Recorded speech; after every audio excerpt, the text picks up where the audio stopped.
ATF, Tony Crosby. Thank you, Katie.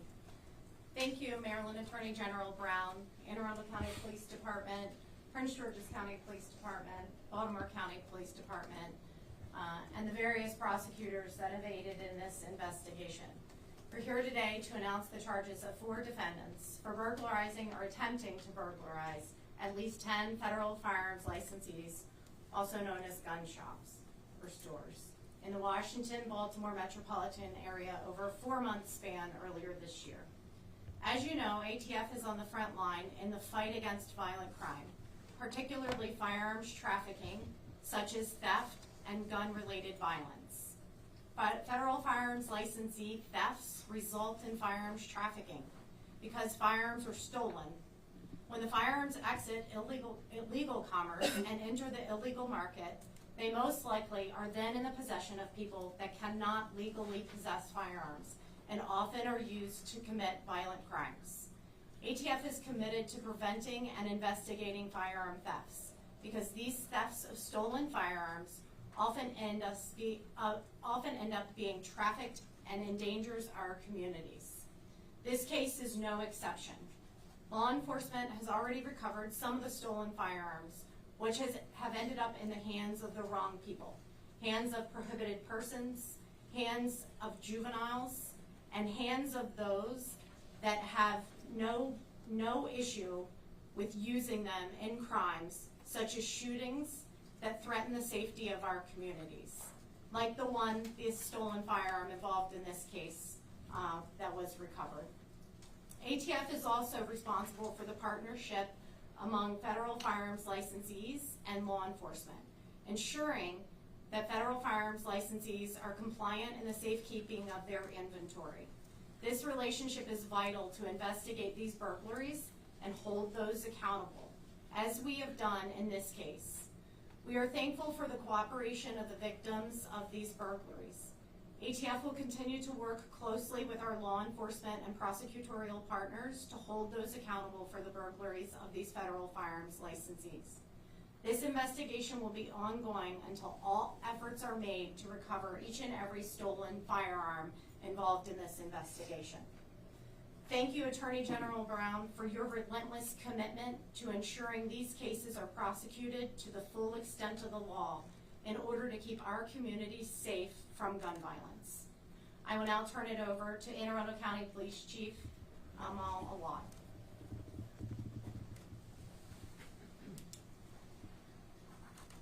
Good afternoon, everyone, and thank you to Special Agent in Charge, Tony Crosby.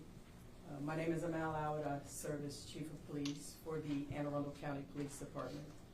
You just heard the announcement of indictments of 4 individuals for their role in a string of burglaries and attempted burglaries at federally licensed firearm stores throughout the region, specifically in Anne Arundel County, Prince George's County, and Baltimore County. These are not victimless crimes. The 5 stores affected in Anne Arundel County were located in Glen Burnie, Pasadena, and Hanover. These incidents took place on Christmas Day last year. While these law-abiding federally licensed retailers and small business owners were home preparing to celebrate the holiday with their families, these suspects were damaging their businesses and attempting to gain access in an attempt to steal firearms. They weren't just damaging their businesses, they were damaging and impacting their livelihoods. And aside from the personal impact of these crimes, there's an immediate threat to our community.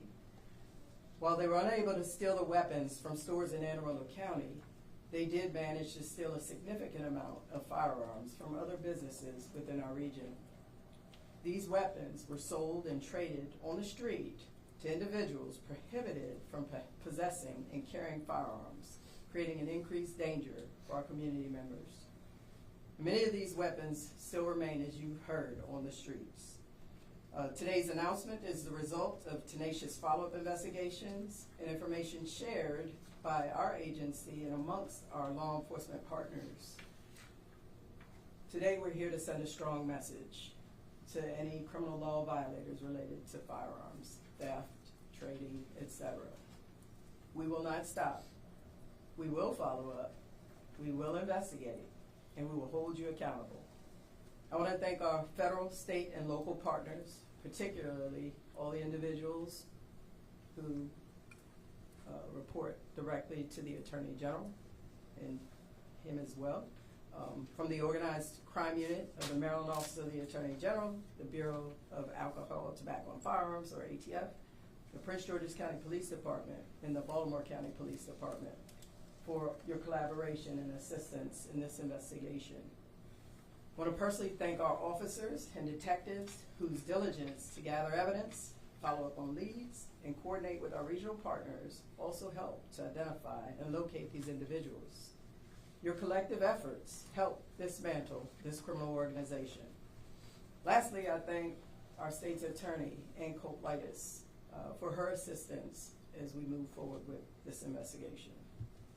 And although we've announced these individuals believed to have been responsible for these crimes, we ask anyone with additional information on any of these incidents or suspects, or if you have knowledge of firearms related to this incident or where they are, please contact the Anne Arundel County Police Department's anonymous tip line at 410-222-4700.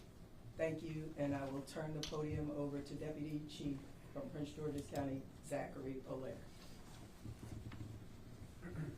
Good afternoon, Deputy Chief Zachary Olaire, Prince George's County Police.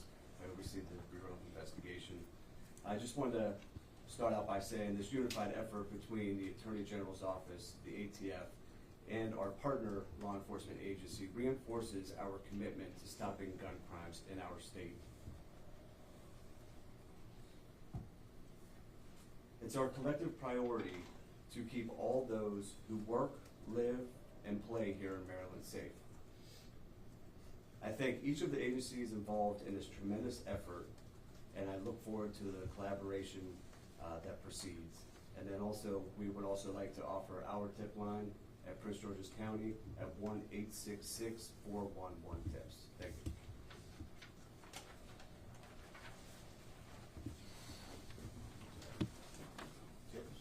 Okay, questions?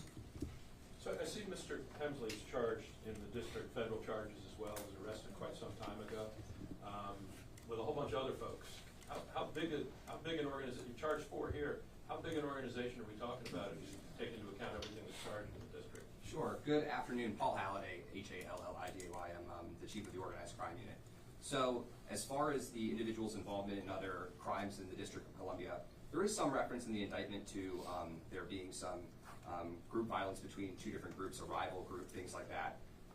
Our indictments deal exclusively with the thefts in Prince George's and Anne Arundel County and what the group was doing there. But I think there's no doubt that these thefts and the guns that were taken from them were helping to fuel those additional crimes that were occurring in the district and elsewhere, because that's where the guns were going, and that's where the guns were being found. In fact, the indictment lays out that some of them were found during investigations of other cases.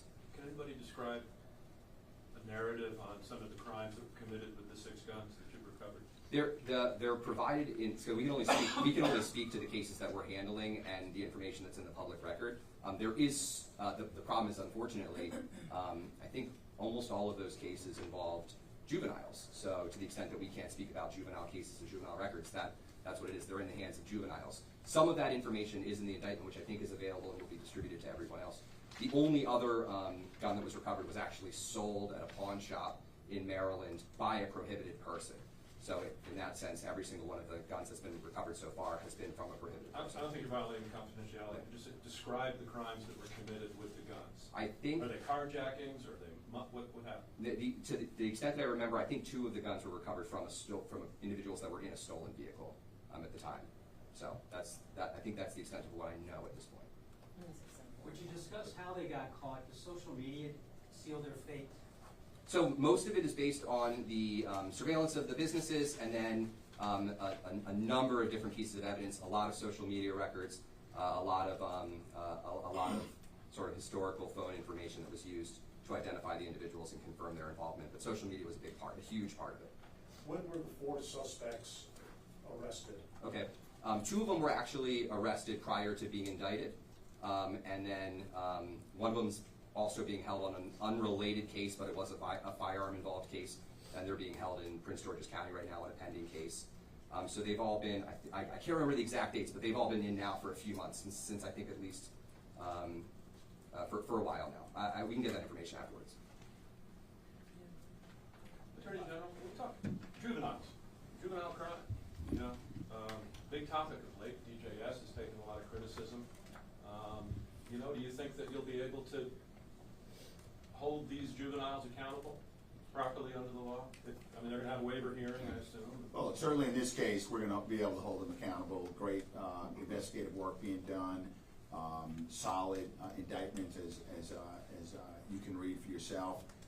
So, you know, we're gonna hold these juveniles accountable. You may be asked about the larger issue around juvenile. Look, the issue of how we treat and how we handle juveniles who are committing criminal offenses, I have no doubt it will be back on the table again in January. You know, and we participate in that debate and that discussion, but for today, we're talking about 4 people under 21, 2 of whom are juveniles that we're gonna hold accountable. And Daily Record. Why are they being tried in Anne Arundel as opposed to another jurisdiction? Sure. Yeah. So, like most of these cases that involve patterns and going cross boundaries, we have we're operating because they're an organization that was working together and committing all these crimes, rather than multiple charging documents in multiple jurisdictions, which can create all sorts of problems. The statute provides for the ability to join all of the offenses under a single indictment, and that's what was done in this case. And Anne Arundel was the venue that the cases are currently being prosecuted in.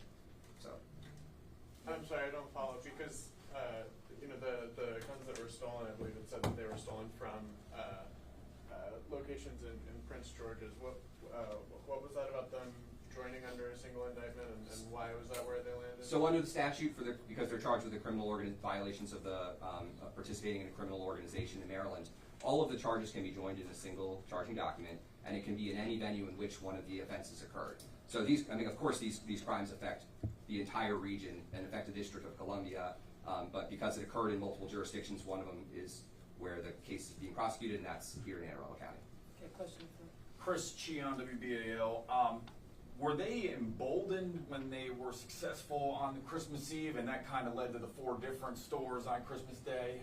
So it really is. It's kind of one offense. It's late in the night on Christmas Eve into early in the morning on Christmas Day. So I can't speak to why they kept going after being successful, but they did. And the broader question, as you can see, there's 3 separate incidents where this all occurs, and the big reason for that, as you can see in the indictment, is that they're robbed themselves of the firearms in between incidents. So hopefully that answers that. Where the gun was sold at a pawn shop, was that in one of the 3 county, like Baltimore, Anne Arundel, or PG? That's a pending case in Charles County, actually. In Charles. Yeah. So how much bigger could this be? It's a good question. That's a great question for, I mean, obviously it impacts at least the 3 jurisdictions that we have, Charles County, and then I think most of the guns have been recovered from the District of Columbia at this point. So 5 of the 6. 5 of the 6. 5 of the 6 were recovered from District of Columbia. Thank you. Thank you. I think one of the organizations is referenced, a rival organization is Hilltop or something. Did this organization have a name? Did they promote themselves as something? Not that I'm aware of. I think it's just a group of individuals. And if the 2 juveniles are being charged as an adult or as adults, why are we not getting their names? So there's a secrecy and protection of juvenile records, even when they're charged as an adult under the Maryland law. So, and that continues through no matter how the prosecution progresses. And maybe just Attorney General Brown, we know guns are used in crimes and all that's bad, but for the person watching this, how does this affect my life? How do you explain the effort to try to get the 75 guns that are still out there? What could be done with them? How anybody could potentially be victimized by them? First of all, I mean, the work that is being done to recover these 75 guns, it doesn't happen with law enforcement alone. This is a partnership with the community, and that's why I think a number of other speakers are asking the community if they know something, say something, report to local law enforcement. You know, our law enforcement partners use a variety of techniques to find guns, trace guns, connect guns, and they'll continue to use those. So the message I would say to the community is If you know of any wrongdoing connected to this crime or not, to call local law enforcement, because we're only as good as the information we get, and we rely heavily on that information from the community. I do want to say that this is part of a larger effort to make our community safe, right? It's the investigative work that's being done to hold those accountable who are breaking the law.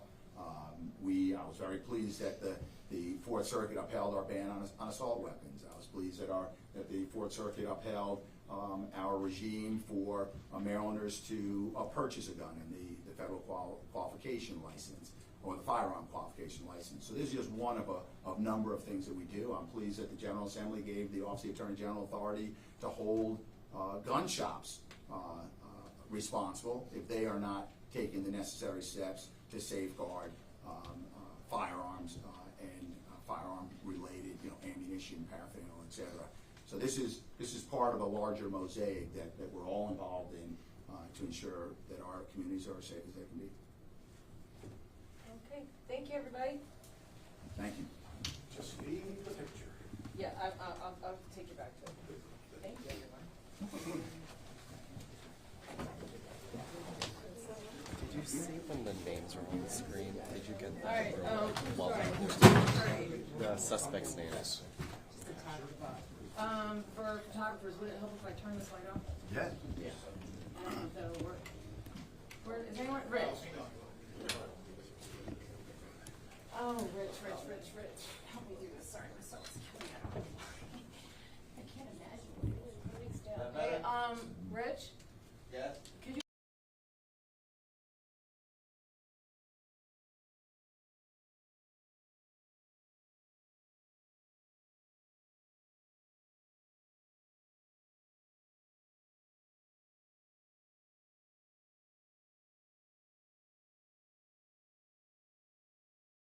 over Rich? How do I go back? Oh, got it.